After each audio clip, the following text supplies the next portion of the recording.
हुकूमत के खिलाफ लॉन्ग मार्च कब किया जाए, हतमी मुशावरत के लिए पीडीएम की सरबराही बैठक। मौलाना फजल रहमान की ज़ेरे सदारत इजलास में हुकूमत मुखालिफ तहरीक को तेज करने पर गौर।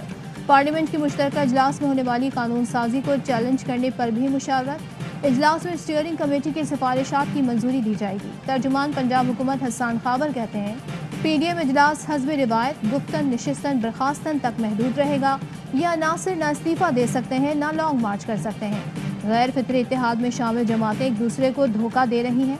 इदारों की तस्दीक करके ये अपने मजमूम मज़ाइन की तकमील चाहते हैं।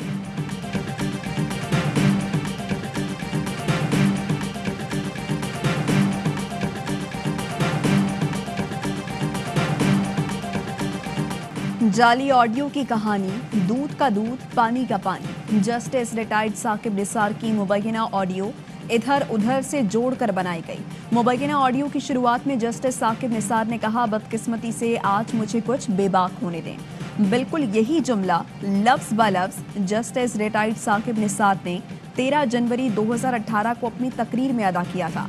आगे के जुमलों में एक और शख्स की भी आवाज़ है जो मुबैना तौर पर साकिब निसार से कह रहा है कि मेरे ख्याल में बेटी को सज़ा देनी बनती नहीं।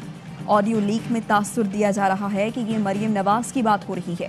दिलचस्प बात यह है साकिब निसार ने ये तमाम जुमले अपनी एक तकरीर में इस्तेमाल किए थे। इस पूरे जुमले में सिर्फ ना का फर्क है। यहाँ बड़ा बारीक काम किया गया है। नवाज शरीफ और मरियम नवाज को साजिश के तहत मुजरिम करार दिया गया। साबिक चीफ जस्टिस साकिब निसार की ऑडियो ने पोल खोल दिया। चीफ जस्टिस किसको कह रहे हैं? मुझे हुक्म है किसी दिन भी वो सामने आ जाएगा। क्या इकामे पर हुकूमत तोड़ने वाली सुप्रीम कोर्ट ऑडियो का नोटिस नहीं ले सकती? शाहिद हकान अब्बासी कहते हैं सिफारिशात पर केसेस के फैसले नहीं होने चाहिए। हलफनामा गलत है तो राना शमीम को सजा दें और सही है तो साकिब निसार को। मामलात सुधारने के लिए मुल्क को वापस आइन पर लाना होगा।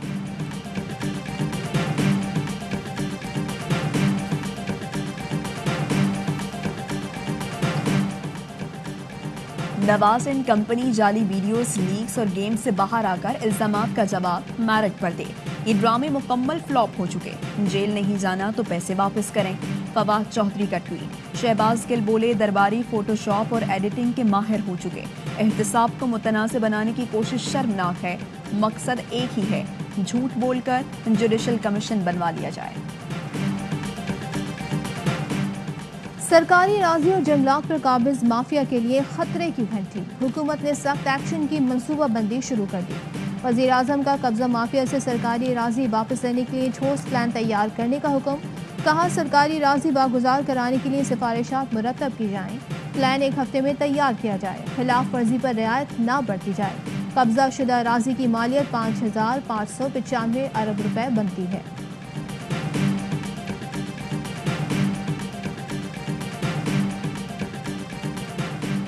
वज़ीर आज़म इमरान खान कल नौजवानों से खिताब करेंगे। कामयाब जवान से मुस्तफ़ीद नौजवानों का कन्वेंशन बुला लिया। वज़ीर आज़म नौजवानों के लिए 4 नए प्रोग्राम्स का आगाज़ करेंगे। 137 यूनिवर्सिटीज़ में 25 लाख तलबा के लिए कामयाब जवान मरकज़ का आगाज़ किया जाएगा।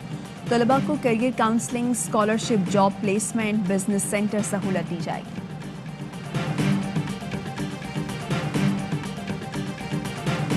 प्राइम मिनिस्टर साहब ने पहले इसकी ख्वाहिश का इजहार किया था और मैंने उसी वक्त उनको अपना इस्तीफा पेश किया था। लेकिन चूंकि जॉइंट सेशन थी, फिर उन्होंने मुझे बताया कि आप थोड़ा इंतज़ार करें और उसके बाद उन्होंने कहा कि आप इस्तीफा दे दें। तो ये मेरे पास पार्टी की और प्राइम मिनिस्टर साहब की अमानत थी और मैंने बड़ी खुशी के साथ उनको वापस कर। मुशीर खजाना शौकत तरीन को सेनेटर बनाने की राह हमवार। सेनेटर अयूब आफरीदी मुस्ताफी। चेयरमैन सेनेट ने इस्तीफा मंजूर कर लिया।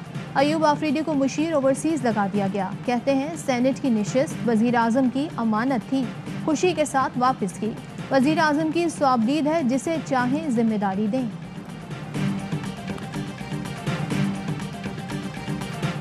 पाकिस्तानी का नोट पसंद है तो उनको वोट का हक देना होगा। नोट पसंद है, वोट पसंद नहीं है। इमरान खान साहब का मैं समझता हूँ एहसान नहीं है, उन्होंने अपना हक अदा किया है। अल्लाह ताला के करम से उनको हक मिलेगा और वो किसी एक जमात को नहीं वोट करेंगे, वो तमाम जमातों को वोट करेंगे। लेकिन हक उनका ड्यू था जो उनको इमरान खान साहब ने दिया। ओवरसीज पाकिस्तानियों का वोट का हक देने पर वज़ीर-ए-आज़म से इजहार तशक्कुर। इलेक्शन कमीशन से वज़ीर-ए-आज़म हाउस तक रैली। वफाकी वज़रा फवाद चौधरी, अली मोहम्मद खान, ज़रताज गुल और शहबाज गिल भी शरीक हुए। अली मोहम्मद खान कहते हैं इमरान खान की कोशिश की वजह से ओवरसीज को वोट का हक मिला। ओवरसीज किसी एक जमात को नहीं, सबको वोट देंगे। ओवरसीज पाकिस्तानियों ने आई वोटिंग के कानून पर अमल दरामद से मुताल्लिक याददाश्त इलेक्शन कमीशन में जमा कराई। Chairman overseas commission forum Shahid Ranjha कहते हैं हमारे वोट के हक पर सियासत की जा रही है। उम्मीद है इलेक्शन कमीशन रास्ता ढूंढने में कामयाब होगा।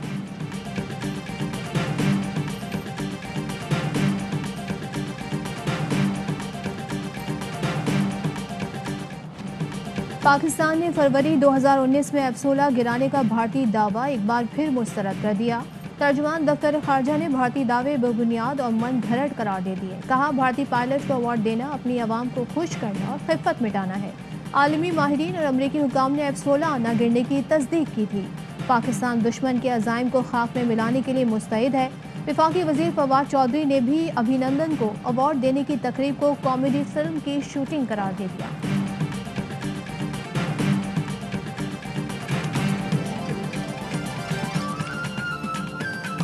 और वज़ीर-ए-आज़म इमरान खान को इंटरनेशनल स्पोर्ट्स पर्सनैलिटी अवार्ड देने का ऐलान। अवार्ड की तकरीब दुबई में 9 जनवरी को एक्सपो 2020 में होगी।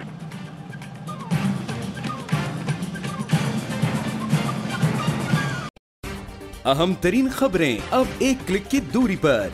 आपके पसंदीदा टॉक शोज हों या अहम मुल्की या गैर मुल्की शख्सियात की न्यूज कॉन्फ्रेंसेस, हर लम्हा बाखबर रहने के लिए सब्सक्राइब करें हमारा YouTube चैनल। मौसम की सूरत हाल हो या खेल के मैदान से खबरें, अपने मोबाइल फोन से मुल्की और बैनुल-अक़वामी अहम खबरों तक रसाई के लिए डाउनलोड कीजिए मोबाइल ऐप। बावसूख ज़राए से मुसद्दिका खबरों, तज्ज़ियों और तबसरों से मुस्तफ़ीद होने के लिए विजिट कीजिए पाकिस्तान की सबसे बड़ी न्यूज वेबसाइट www.arYnews.tv। इन सब के अलावा पाकिस्तान का सबसे बड़ा फेसबुक पेज हो, सबसे बड़ा न्यूज इंस्टाग्राम अकाउंट या फिर ट्विटर, ARY न्यूज पहुंचा रहा है खबरें सबसे पहले आप तक, ताकि आप रहें हर लम्हा बाखबर।